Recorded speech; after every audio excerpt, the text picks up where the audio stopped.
পথসঙ্গীর সহায়তায় করতে চলেছি thalassemia detection camp. Thalassemia detection করে থাকি। আমাদের সঙ্গে সহায়তা করেন কৃষ্ণনগর সদর হাসপাতাল থেকে আগত চিকিৎসকগণ এবং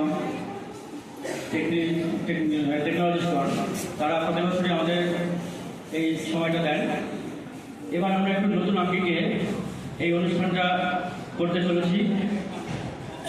আমরা সপ্তাহখানেক আগে খবর পেয়েছিলাম যে আমাদের মুড়াগাছাতেই 2022 সালে প্রতিষ্ঠিত একটি সমাজসেবী সংস্থা পথসঙ্গী, তারা এই উদ্যোগটি নেবে এবং তাদের সহায়তায় আমরা এনএসএসের যৌথ উদ্যোগে আজকে করতে চলেছি থ্যালাসেমিয়া ডিটেকশন ক্যাম্প।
Volunteer এবং গ্রুপ লিডার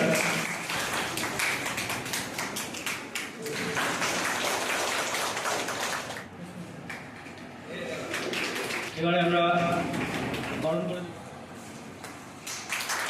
সমাজ কর্মচারীকে বরণ করছে মল্লিকা দাস, বরণ করছেন টুম্পা।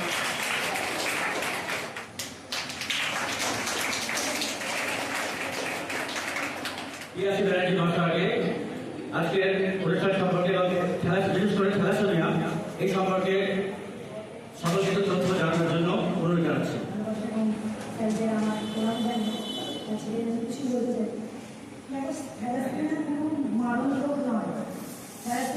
আমাদের যে একটা মানে কি বলবো শত্রুতা আছে, সেই শত্রুতাকে আমাদেরকেই বধ করতে হবে। সেটাকে আমরা ভয় না পেয়ে, আমরা অনেকেই ভয় পাই থ্যালাসেমিয়া শুনি, সেটাতে ভয় না পেয়ে আমরা এগিয়ে এসে আমরা সেটাকে প্রতিরোধ করার চেষ্টা করব। এবং আমাদের এই পথসঙ্গীর পথ চলা শুরু হয়েছে 2022 সাল। আমরা এই 5 বছর ধরে কাজ করছি। আমাদের মূল লক্ষ্য দুস্থ অসহায় মানুষদের পাশে থাকা এবং আমরা ভবিষ্যতেও আরও এরকম অনেক কাজকর্ম করতে যেতে চাই বা করছি।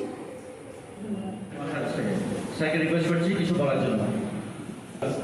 তো আপনারা যেমনটা জানেন যে আমরা এসেছি নদিয়া সদর হসপিটাল থেকে, যেটা কৃষ্ণনগরে অবস্থিত। আর এইখানে যে আজকে আমরা ফার্স্ট ক্যাম্প করছি এমন নয়, এখানে প্রত্যেক বছরে কিন্তু স্কুলে আমরা এই রুমটাতেই আমরা ক্যাম্প করি থ্যালাসেমিয়া, এবং প্রচুর স্টুডেন্ট তারা এখানে থ্যালাসেমিয়া টেস্ট করেন এবং অনেকেই থ্যালাসেমিয়া বাহক বেরোন। তার আগে একটা কথা আমি জিজ্ঞেস করে নিতে চাই, এখানে অনেক স্টুডেন্ট আছে যে অলরেডি আপনাদের থ্যালাসেমিয়া টেস্ট তাদের হয়ে গেছে, একটু হাত তুলে জানান। আচ্ছা, রিপোর্ট পেয়েছেন বই করছি, যা ব্লাড গ্রুপ আসবে সারা জীবন একই থেকে যাবে, এবং যদি কখনো এমার্জেন্সি হয় এই ব্লাড গ্রুপটা জেনে নিয়ে আমি কিন্তু তৎক্ষণাৎ আমার প্রয়োজনীয় ব্লাডটা সংগ্রহ করতে পারবো, তাই না?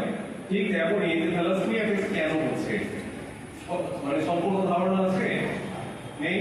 এবার দেখুন, এই যে গোটা একটা জেলা হচ্ছে নদিয়া, তার মধ্যে মাত্র 2 থ্যালাসেমিয়া কন্ট্রোল ইউনিট আর সেই 2 জেলাতে লোক সংখ্যা এতটাই কম যে আমাদের পক্ষে কিন্তু এই পুরোটা, সেই সঙ্গে একটু ভেবে দেখবো যে সত্যিই কি আমার থ্যালাসেমিয়া টেস্ট করা দরকার। আর যদি মনে হয় যে হ্যাঁ দরকার, তাহলেই আমি করবে না। থ্যালাসেমিয়া কি না, থ্যালাসেমিয়া হচ্ছে একটা রক্তের অসুখ। ঠিক আছে, কি হয় থ্যালাসেমিয়া হলে? এই যে আমরা প্রত্যেকে বেঁচে আছি, আর আমাদের বেঁচে থাকার জন্য আমাদের প্রত্যেকের শরীরে আছে রক্ত, তাই তো? তো সেই যে রক্ত, এই রক্ত কিন্তু আমার শরীরটা কিভাবে বাঁচলাম এই অবধি তো ঠিকই আছে সবটা, কিন্তু কখনো ভেবে দেখেছেন যে একজন থ্যালাসেমিয়া পেশেন্ট ম্যাক্সিমাম সময় এটা ধরা পড়ে যায় 5 মাস 6 মাস বয়সে। মানে একটা 5 মাসের বাচ্চা তার থ্যালাসেমিয়া হয়েছে। কি হচ্ছে অ্যাকচুয়ালি? এই যে আমার শরীর, যেমন আমার যে খাবারের যে মেইন ফুড বা সার অংশ দিয়ে আমার যে ব্লাড তৈরি করে দিচ্ছে, হ্যাঁ স্বাভাবিক কিভাবে জানবো?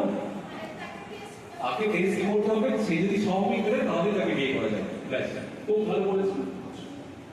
আচ্ছা, তাহলে আমরা কিন্তু জেনে গেলাম যে আমরা টেস্ট কি করে নেবো, যদি কেউ বাহক করে তার পার্টনারের, সে যদি স্বাভাবিক হয় বিয়ে করা যাবে, কোথাও কোনো অসুবিধা নেই। তার পাশাপাশি আরো একটা কাজ করা যাবে, যেমন আমি বললাম যে আমি একজন থ্যালাসেমিয়া বাহক, তাহলে এই অবস্থা আমি কোথা থেকে পেয়ে থাকবো? কোথা থেকে পেয়েছি? অবভিয়াসলি বাবা মায়ের কারোর মধ্যে একটা আছে, সেখান থেকে পেয়েছি। তাহলে আমার বাবা মার মধ্যে একজন বাহক আছে, আমি বাহক হয়েছি, তাহলে আমার যদি আরো দুটো একটা ভাই বোন বা দাদা দিদি থাকে, তাদেরও বাহক থাকার সম্ভাবনা আছে কি? তাহলে আমি যদি বাহক হলাম, এটা কিন্তু আমার একটা দায়িত্বের মধ্যে পড়ে যে আমার বাবা মায়ের পরীক্ষা আমি করে নেবো, এবং সেই সঙ্গে আমার যে বাকি ভাই বোন বা দাদা দিদি আছে তাদের পরীক্ষাগুলো করিয়ে নেবো। ঠিক আছে?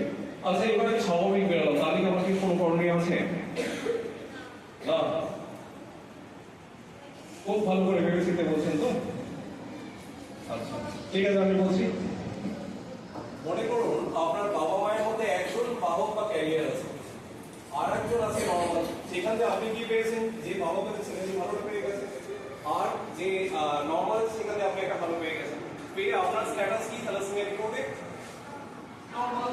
তাই বলে আপনার বাড়িতে থাকা ভাইটি বা বোনটি সে যে এই যে বাহকের থেকে খারাপটা আর একটা থেকে ভালোটা পেয়ে সে যে বাহক নেই, এমনটা কি আমরা ভালো করে লিখে দিতে পারি? তার মানে আপনি স্বাভাবিক থাকার পরও কিন্তু আপনার ভাই বোনেদের একটা চান্সেস থেকে যে থ্যালাসেমিয়া বাহক থাকার, তার মানে আপনি যদি নিজে টেস্ট করে নিজে তো বেঁচে গেলেন।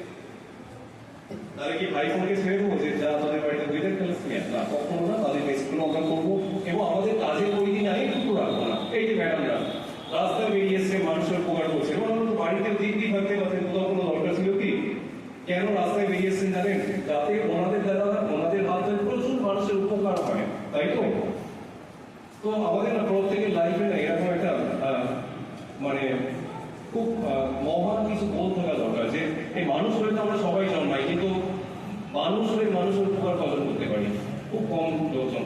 তো সেইখানে কিন্তু এই ম্যাডামদের মতোই কিন্তু আপনাদের একটু দায়িত্ব নিতে হবে। কি দায়িত্ব নিতে হবে?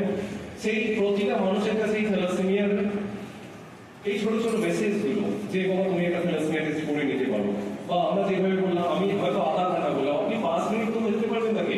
তো সেই 5 মিনিট একটু বলা যে যাতে করে কি হবে, সেই লোকটা আপনার কথা শুনলো, শুনে সেই টেস্টটা করে নিল এবং তার ফ্যামিলিটাকে বাঁচিয়ে নিল।